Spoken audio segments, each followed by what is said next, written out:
gusto kong upgrade to. Sa RZ4E, regular lang na map light. So mga tatlong shades yata or dalawang shades ang pwedeng ilagay dyan.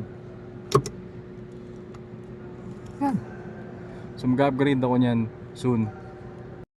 Kamusta mga kuys? So for today's video, ito check upin natin yung mismong map light na yan sa RZ4E. Kung pwede bang maglagay or palitan ng pang LSA na map light. Yun yung may kasamang compartment ng mga shades at dalawa yung mismong ilaw niya. So dito tinatanggal ko na yung mismong mga tornilyo niya. Ayan. Tapos huhugutin ko na lang yan mismong housing ng map light. So ganyan lang siya. Dahan-dahan lang yung huhugutin. Mga balak mag-upgrade ng pang LSA or LSE na map light,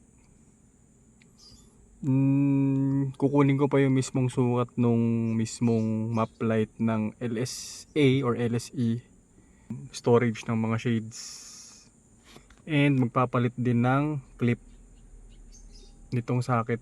Magpapalit din kasi iba yung socket nung dun sa pang LSA or LSE. Tsaka ang gagawin is magtatabas dito kasi ito is may bakal siya dito sa gitna dito, tapos wala na siyang bakal dito.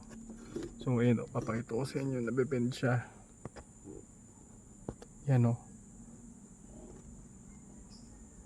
So ito lang yung bakal niya, ito lang. So ganyan lang siya yung bakal niya dyan. Ganyan lang siya. So lulusot dito yung storage. So ang mangyayari ay tabas kasi 21 yung yung lapad 21 yung lapad, tapos 27 yung haba. So simula dito possible hanggang dito 27 centimeters. So malaki talaga siya. So yun yung kailangan kong malaman. At saka ito rin pala pwede rin. May siya, may bakal din siya na ganyang kaliit. So pwede tayo magtabas yan hanggang dito. Ito yung mark ko. Pinarkahan ko na siya. Hanggang dito siya. Ayan, mark. So hanggang dyan siya, dito. Para malinaw, ang kailangan tabasin dyan is yung mismong headliner. Para pumasok yung mismong housing ng pang LSA na map light.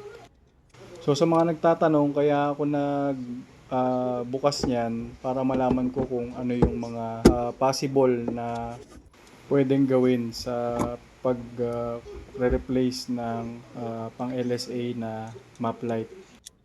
At kung umabot ka sa video na to, maraming salamat, and please pa-like, share and subscribe na rin para dumami ang ating mga subscribers. Salamat! Bye-bye!